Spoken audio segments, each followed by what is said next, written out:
Welcome back, Cupid's crew. Missy and I are so excited today to talk about the movie because it just brings up so much of our childhood, Missy. I get so energized just thinking about the movie.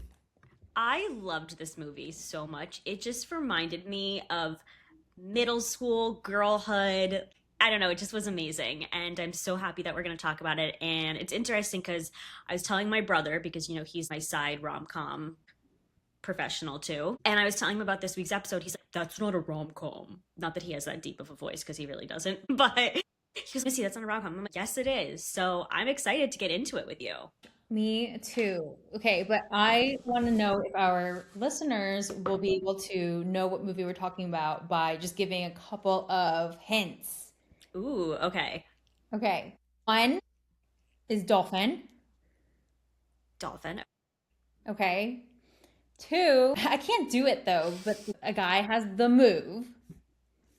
And then the last one is actually a current event, but one of the main actresses in this movie recently got married.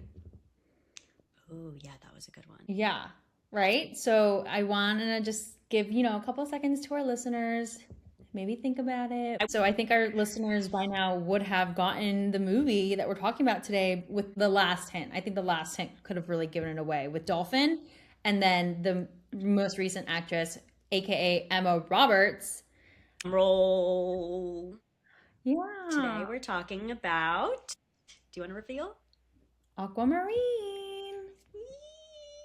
So, Aquamarine, I feel like is such a typical nostalgia girlhood movie, which I mentioned earlier. And I feel like everyone needs to watch it because it's such a good feel good movie.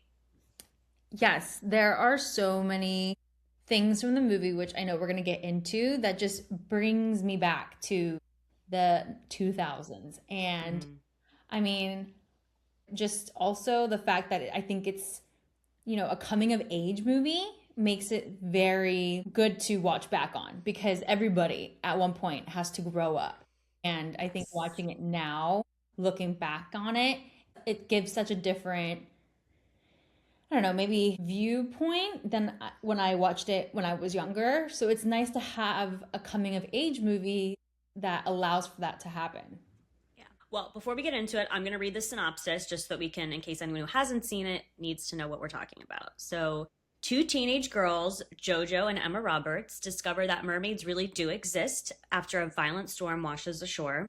The mermaid, a sassy creature named Aquamarine, played by Sara Paxton, is determined to prove to her father that real love exists and enlists the girls' help in winning the heart of a handsome lifeguard, which is played by Jake McDorman. This movie came out on March 3rd, 2006, so it's celebrating its 20-year release. Right? Am I good at math? Am I mathing? Hmm. The cast is Emma Roberts, Sarah Paxton, Jojo, Jake McDorman, Ariel Keeble. And it got a Rotten Tomato score of 53%. How do you feel about that? 53%. I think it could have been a little bit higher, but I'm also okay with it. Same. I think because it's a coming of age movie and the cast is a bunch of, well, supposedly middle schoolers and high schoolers, I think 53% is actually really good. Also, the fact that I think in the movie, you've got, two middle schoolers who are on the verge of a big life moment. Of one friend is moving away, and so they're best friends. But then also having the older mermaid, I think was just a really good sisterhood kind of movie that we didn't have before. So, did you think it was clear that Aquamarine was significantly older than the two girls?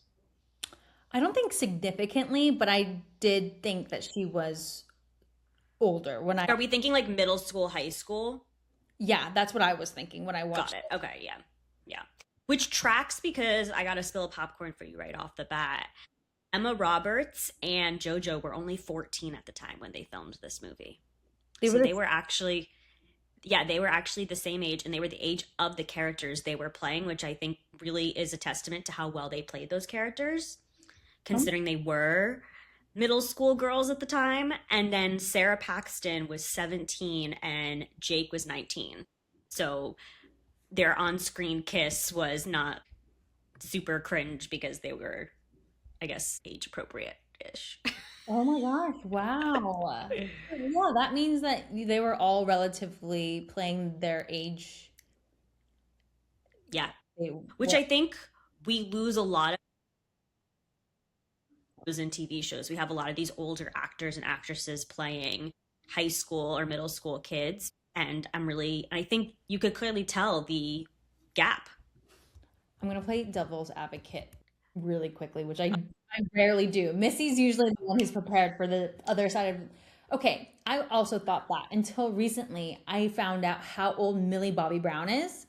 Mm-hmm. And the shows that she's in, she plays somebody who seems to be much older. Millie Bobby Brown Okay. is only 22. And when she started, I think, filming the great roles that she's been in and the great Isn't series, she was younger than obviously what she is today when it started. So she was younger than 22 when she started all of these things like Stranger Things or I think Enola Holmes, which is crazy. okay. I think that's a one off. Yeah. I mean, Because, okay, one of our favorite movies that we like to talk about, or we talked about before, like even She's the Man when we talked about it. She's the Man, John yeah. Tucker Must Die. All Yeah. of those movies were not played by high school kids Yeah. Yeah. or college kids. So, or even Reese Witherspoon, Legally Blonde. She was not in college Yes. Yeah. or like college age. You know what I mean? Yes. I wonder how old Lexi, yeah, even Lexi Mindtree is Yeah. 25 years old. Yeah, she's not in high school. Like, She does look very high school. I will say that cast for Elle does look very high school. yeah. The Sorry, we're kids. going into so many tangents. Okay, 53% on Rotten Tomatoes. I will say that the 53% was based off of the tomato meter, which is kind of Rotten Tomatoes crew rating it, and then the popcorn meter, which I think is more of what people rate the movie and chime in on, gave it a 62%. So I agree with that. I think people obviously like the movie a lot, which is why the popcorn meter is slightly higher. And I think this movie just had so many iconic moments that you see go like viral on social media now that are making a reoccurrence. yeah, and do you think that's because it was kind of a sci-fi? I feel like the sci-fi nerds would come at us and be like, "It was not sci-fi." I know. I think that the sci-fi-ness gave it the opportunity for the iconic moments. Obviously, having a mermaid in and of itself is iconic. And so then the whole tail and everything, and then the fish earrings, which I love so, so much. All of those iconic moments, I think, is because maybe, it was based off of a mermaid. Yeah, and I was reading that there was a lot of controversy about the whole mermaid aspect because mermaid movies typically are not done really well. And in my opinion, I thought this was really well done. Yeah, I liked it. I felt it was the real world, real life, or you know how they did like Lion King, they did animated and then like real world. I feel like Aquamarine was the Little Mermaid live action. Yeah, yeah, But I loved that it wasn't a typical prince and princess plot. yeah, I agree. I agree. But you know what this movie made me think about and what you just reminded me about when you said that mermaid movies weren't done well? Mm-hmm. There's another Disney movie called The 13th Year, which Oh. I don't know if you've ever watched, but the guy, I think, turns into a merman. I have not seen this and I've never heard of it. So Oh, no, no, okay, okay. He's not a merman. It says, as a boy, he approaches adolescence, but he grows scales and fins and communicates with fish and breathes underwater. That one also got a 54% on Rotten Tomatoes, and it was a Disney movie that you just reminded me of, and I was probably wrong at that point. But again, this brings me back to my childhood. so many aspects, especially Emma Roberts' bedroom. When we see Claire's bedroom, I was, oh my God, that is so Pottery Barn. I remember flipping through Pottery Barn kid magazines and being like, I want that, I want that. And then when they pull out the stack of magazines, I instantly got like a wave of, oh my God, this is where I got all of my boy advice from. Yeah. Oh my gosh, the magazines. Tiger Beat, J14, Bop. I would live off of those. Yes, yes. Yeah. I can't imagine what kids these days have that's the magazine equivalent. TikTok. I know. which is so not fun. I remember going to the supermarket and being so excited to walk down the aisle and, oh my God, Zac Efron's on the cover. What's happening with him and Vanessa Hudgens? And then you open up and you get to see the giant posters that you could put on your wall. And then, all the quizzes that you could take. That was just so like part of such a staple of my childhood. And I remember I went to sleepaway camp and I would tell my mom every week to go to the supermarket and send me those magazines because my friends and I would like sit in our bunk and take the quizzes and cut out the pictures and hang them on our wall. I mean, it was like a religion. It was a Bible. Yes, and some magazines would include posters that you could kind of pull out and then hang on your room wall. I had several Zac Efron posters in my room. I think mine was like McCartney posters. No, he didn't die. Right? No. His brother died. Did he? Someone died. Oh gosh. Okay. This is getting a dark turn. Speaking of magazines, though, I thought we could do something really cute for each other going back to our 2000s era. Missy, I've prepared your daily horoscope for you. Stop. That's so cute. I remember living by these horoscopes. I would cut it out and keep it in my wallet or purse. And anytime something happened, I'd be like, wait, my horoscope said this was going to happen. Yes. I love horoscopes, even though I don't believe them.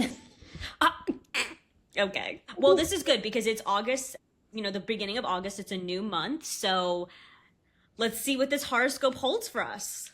Yes. Okay. Although, can I just say why I don't believe in horoscopes? It's because sometimes you'll read two horoscopes and they will conflict. And then I don't know which one. Oh, totally. I mean, I agree 1,000%. But as a 14-year-old girl, it was, oh my God, something great is going to happen today. Something bold is going to happen. My crush is going to text me, or oh my God, I'm going to like get the guy. You know what I mean? It was just so climactic. Yes, it's the equivalent of me going to Panda Express now and getting a fortune cookie. You know what I mean?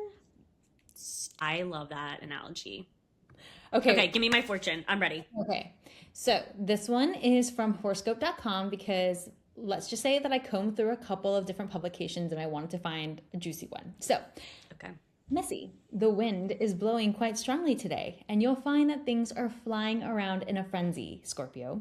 This whirlwind of activity is threatening to pick you up, spin you around, and take you away. Be cautious of anything that suggests this. People may take on unrealistic attitudes that lure you into grand schemes. Beware of fanciful promises. Is that my daily just for today? I should be expecting this, or is this for the month of August? No, just today. Do you want your monthly? I don't know. If you want it. All right, give it to me, because that was just, I know what I have planned for the rest of the day, and that just doesn't make sense for what I have planned today. Oh my gosh. Well, are the winds even blowing? Okay, this is your monthly horoscope. This month of August invites you to trust the quiet before the next big move, Scorpio. And anybody who's listening to our podcast will know that Missy recently just moved apartment. Anyway, so Venus enters Libra on August 6th, settling into your 12th house of rest and subconscious patterns. Your social calendar may feel lighter than usual, and that's the point. Use this window for real rest, healing conversations, or simply retreating from the noise to hear your own thoughts again. Mars enters Cancer on August 11th, energizing your 9th house of travel and philosophy, stirring a desire to expand your horizons through a trip, a course, or a deeper belief you're ready to commit to. Then the new moon in Leo on August 12th doubles as a solar eclipse in your 10th house of career and reputation, one of the more significant professional resets of your year, opening the door to a new role, project, or way of being seen publicly. And last but not least, on August 27th, the full moon in Pisces arrives as a lunar eclipse in your 5th house of romance, creativity, and fun, bringing a relationship or creative project to a meaningful turning point. Whatever has been building emotionally now finds its release. So whether that's declaration or a breakup or a creative breakthrough you can no longer ignore. Good luck this month, Scorpio. This one's a lot more accurate for the things I have going on in my life right now. We're going to choose this one. We're going to go with this one. I'm very excited to see how this plays out in my life this month because I don't want to talk too much about the things that are going on just in case I jinx it. But I'll sidebar with you about this, but I'm very excited to see if this is true. Ooh, yes, me too. Me too. I'm gonna send you all my juju. Yeah. Going back to the movie, even though I could obviously talk about this horoscope for hours, I want to talk about the meet cute moment between Aquamarine and the hot lifeguard. Raymond. Raymond. How could I forget Raymond? I just think it's hilarious how this high school girl, we're saying that she's in high school, goes up to him and is just like, "Do you love me?" Oh my gosh, that's an iconic scene. I would never go up to someone and just be like, "Hey, do you love me?" I also agree. I would never go up to a guy, but do you think that that made Raymond's character more likable? That he wasn't, okay, this is a creep? Totally. I mean, he could have taken that in so many different ways.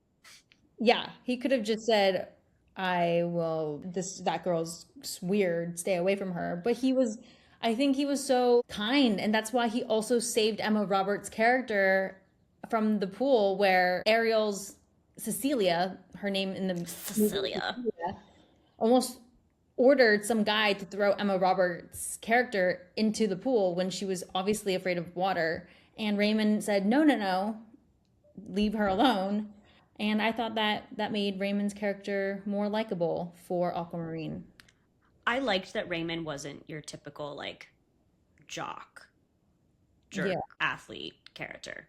He started out that way though, I think. In the beginning, I thought he gave off a lot of, the jerk vibes in terms of that's where I thought that they were going to make his character seem like, but to your point, and very quickly we realized that he's got, more substance than that. Yeah. So, can I just talk about how this is such an iconic cast? I literally love every character choice in this movie, starting from JoJo, who, oh my gosh, that one song literally carried me throughout middle school. Too Little Too Late. I was going to say, are we talking about Too Little Too Late? Yes. And I also had the biggest girl crush on Sara Paxton, who, by the way, a little spill of popcorn, apparently she was Disney and whoever casted this movie saw her as Cecilia. And Sara Paxton said she did not want to play Cecilia's character because she had just done Sleepover, where she was the mean character. And she said that she really believed that she should be Aquamarine. And then even went in, she said that in the most recent interview that I saw, she kind of deceivingly said that she was going to go and, not interview, but she was going to audition for Cecilia's character. But then when she got there, said, can she also read for Aquamarine's character? And then that's how she became Aquamarine. She is Aquamarine. There is no other person that could have played Aquamarine, and I cannot see the two of them switching and playing opposite. Not that Ariel was going to audition for Aquamarine, but I cannot see her playing Cecilia. The blonde hair with the blue highlights, I mean, her face, like everything about her was friendly mermaid.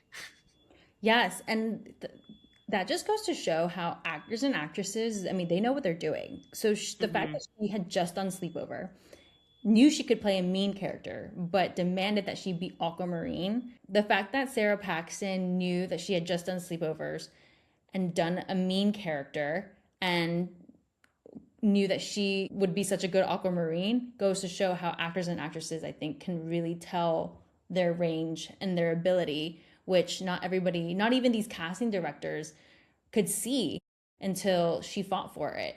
And there's also just an iconic cast in the fact that Marjorie, who is one of Cecilia's, part of the Cecilia friend group, she is from Pretty Little Liars. And Raymond, played by Jake McDorman, he was getting ready to play all of the iconic roles that he's also known for in ABC Family Greek, and just so many movies that Jake McDormand plays where he's like the jock guy, which I thought was funny. Yeah, it was definitely a very iconic cast, and they were casted very well. My favorite moment from this movie was when she's in the bathtub and she says that she has two new loves in her life, Ben and Jerry. I mean, I remember Ben and Jerry's was my staple after watching this movie. And I would recreate that line scene in my life every day when I was eating Ben and Jerry's. I'd be like, oh, there's only two men in my life now, Ben and Jerry. Yes, and I'm pretty sure that this is not the first film or TV show or production that brings in Ben and Jerry's as the lifesaver. We love you, Ben and Jerry's. I do, and I would love to know if sales went up of fish food after this movie came out, which is not my favorite flavor of Ben and Jerry's, by the way, FYI. I have never had fish food. What's your I favorite ha- flavor? okay, wait, I've had it once because I wanted to try it because of the movie, and it was okay. It wasn't my favorite, it was okay. My favorite Ben and Jerry's flavor at that time was half baked. Oh, that's such a good flavor. However, now that Jimmy Fallon came out with Tonight Dough, that is just creme de la creme. What's in Tonight Dough that's not in Half Baked? So half baked is brownie batter and chocolate chip cookie dough with Yeah. vanilla and chocolate ice cream, whereas Tonight Dough is cookie dough and I believe it's peanut butter cookie dough as well Oh, with vanilla ice cream. I'm going to double check this because I want to make sure I'm right because it's just such an iconic flavor. there's also Milk and Cookies, I think, which is more of their play on Oreo. Oh, I was right. It is, oh, caramel and chocolate ice cream with cookie swirls, chocolate chip cookie dough, and peanut butter cookie dough. Milk and Cookies, I think, is a flavor that is a play on their Oreo. I really like, and Half Baked is such a So classic. would you say your favorite is milk and cookies or half baked? That's such a hard question. Why, Missy? Okay, viewers, what is your favorite Ben and Jerry's flavor? We would want to know. Yeah, Ben and Jerry's wins always. Another iconic line from this movie is, we didn't even know this was your street. Oh my gosh. I just love the naturality of that whole scene and line. Like how they took this advice from the book, their Bible, the magazine, where, oh, we need to do the drive, not the drive by, but like their version of a drive by because they didn't have their license yet. And so they're on their bicycles.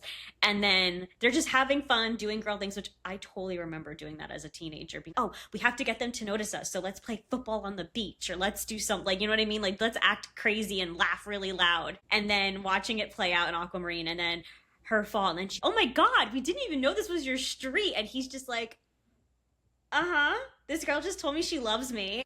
And now she's telling me she knew my street. And he's just like, it's all good. Here's a band-aid for your boo-boo. Yeah, yeah.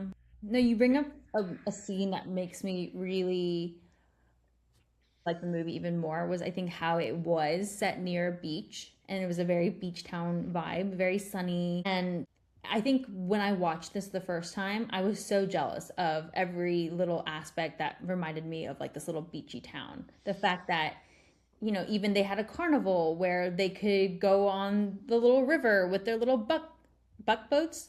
No, duck boats. Paddle boats? No, they're little duck boats. Oh, were you yeah, I know what you're talking about now. Paddle, yeah, duck paddle boats. I don't know. And just every aspect of it. And I think the fact that there was the mall scene just made everything even more exactly of that time period and middle schooly. And it just was like the perfect town. I remember watching it for the first time and thinking, oh my gosh, this town has everything. And today I still envy that kind of time period I have another spill the popcorn for you. because I just said mall. Yes, and because it goes with the whole vibes and theme of the movie. Chapel Roan, her 2022 music video Casual, she said was inspired by Aquamarine.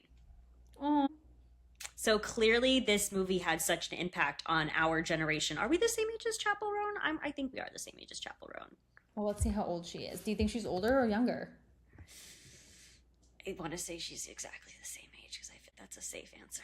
Yeah, she's exactly the same age. She's 28. Okay, I was right. Go Missy.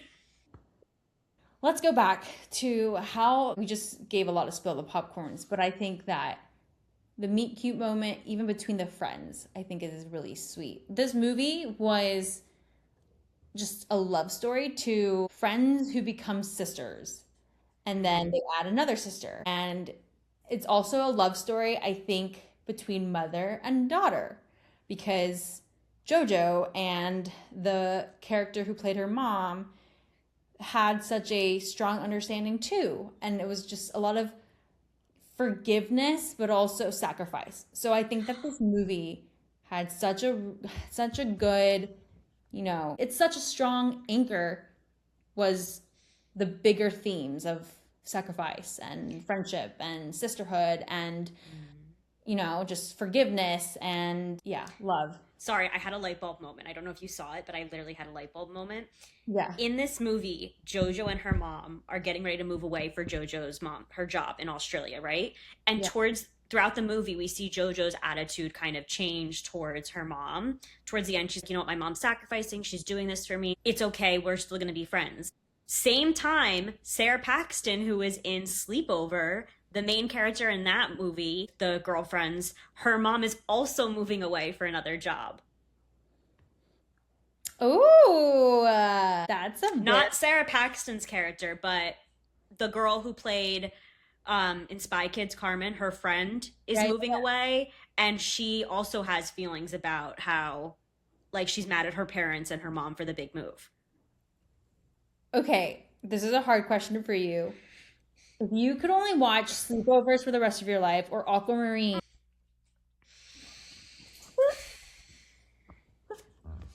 you know what's really funny is that I sent Missy a video lately of there are these two podcasts or radio Sirius XM podcast hosts, and they play games with each other. But one podcast host is obviously always tantalizing the other, but in a fun sisterly way. And I just realized that my questions of asking Missy this or that always. Constantly. Okay. Oh my god. I know there's. I don't know. I really. Oh my god. You could only, but you have to answer these questions. But I you feel can like for the sake of this episode, I have to say Aquamarine. watch. But I love Sleepover. It is just so, and that's so classic, and it's such a stacked cast as well. I Oh, think they're both rooted in girlhood and nostalgia, and are so relatable to what we were feeling and going through at the time. You know what I mean? yeah, you hit the nail on the head with your little aha moment there. Sleepover and Aquamarine are actually very similar. I'm gonna have to go with Sleepover because I liked the Steve guy better on the skateboard. He was more my type. Oh my gosh, Missy, I should have known that you would have chosen the movie ultimately by Steve. But yeah, no, I think Aquamarine is a little bit more of a girly I film. also think it's not realistic. We know me, I'm the very real talk person of this podcast. I'm like, come on, how realistic is this budget or this thing? And so I'm not gonna need a freaking mermaid to Yeah, help me yeah. get a guy. I think that it's just a very different kind of humor and tone between Sleepover and Aquamarine. I mean, the fact that Steve Carell is in Sleepover, Sleepover, I know. which is so funny. Okay, anyway. So, okay, you choose Sleepover. I think I would choose Aquamarine just because I like beachy and I like Okay. settings and dolphins. I loved the amount of dolphins in this video. They made it so cute because they had the dolphin inflatable. Then they had, I think, at one point a dolphin plush. And Hmm. I'm a big plush toy girl. And they swam with or JoJo swam with the dolphins to go get the starfish earrings. Yes. So I Yeah. everything Yeah. about this movie was just my I cup. loved I loved all the creative, I don't know if they would call them puns, but just creative writing in it. So for example, one of my favorite lines is when she's like, I'm leaking and she's crying. Yeah. That would totally make sense that a mermaid would not know when they're crying because they live underwater. Yeah. Or when Cecilia goes, there's something fishy about that girl. They Yeah. added a lot of really good puns, I think. Or even if it wasn't a pun, but the constant ties to how mermaids might live, like the salt water, and she dumped the whole thing of salt in Raymond's water and made him drink. Mm-hmm. I thought that was really But fun. then I loved how when the girls are trying to lure out whatever's in before they know that it's Aquamarine in the pool, they bring fish sticks, they bring sardines, I think, and then what lures her out is the gummy worms or the gummy, treats, which just shows that at the end of the day, she is a teenage girl who is still a fish, Yeah, yeah, yeah. which was so cute. I want to say one of my all-time favorite lines, which I think really impacted me the most from this movie, is when Aquamarine says to the girls, "Why go through life unnoticed?" I was gonna say that's a good line. That's a good line. Because I feel like that has definitely shaped me as a person, especially over the years, and especially at such a young age, such a formidable age when you're constantly feeling pressures from your family, your friends, so many external factors. And I think it was really cool to see someone like Aqua, who's obviously this gorgeous blonde, kind of take these two girls and encourage them to be themselves and just go through life and have fun. And I really enjoyed that line, and it's something I think about a lot. Yeah, no, Aquamarine was definitely a quirky, lovable character. Even the fact that she turned a long sleeve shirt into a t-shirt dress was iconic. But Iconic, and the amount of times I've tried to do that and it does not come out. no, because it's not real. But we Just didn't. like finding an ugly thrift store dress and turning it into a really pretty dress. I mean, come on, those sleeves came off a little too well in that scene. Let's be real. Yeah. Can I just say that I was kind of afraid of this movie when I was younger, though, when it came to the parts of Leonard, I'm so glad. Literally, why are we in sync? because we're just in sync in life, Missy. I know. Okay, you go on yours, and then I'll say what I was. Literally, I was going to say the same thing. I was going to mention Leonard. That is so funny. Okay, Oh continue. no, Leonard was kind of scary to me, but I loved the end when obviously he gets with the woman and they have Sorry, Benny. I didn't mean to scare you. the fact that it all comes back to how if you help a mermaid, you get your You wish. get a witch. And I literally wrote that. Love that Aqua helps Leonard. And he has this redeeming arc because he does come off the way that they kind of play him in the beginning is like he's this creepy sea like expert who kind of, cleans the pool or whatever his job is, and he's sketchy, and then at the end it's you see him all happy with the girl. I don't know, it just, and he's the one who ends up saving Aqua too. I just loved it. I loved the whole thing. I loved Leonard's happy ending.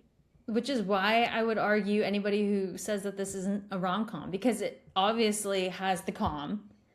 And Totally there's the calm. so much of romance in the film. Maybe it's not your But there is, because the whole point of the movie is, and I was explaining this to Jake. it's not like your typical like guy character and girl character or whatever your significant other kind of love. It's the familial, the friendship, the other kinds of love that really are portrayed well in this film that make it a rom-com. I think it's a rom-com. I would. It's totally a rom-com, and the whole point of the movie is she's trying to get a man to fall in love with her.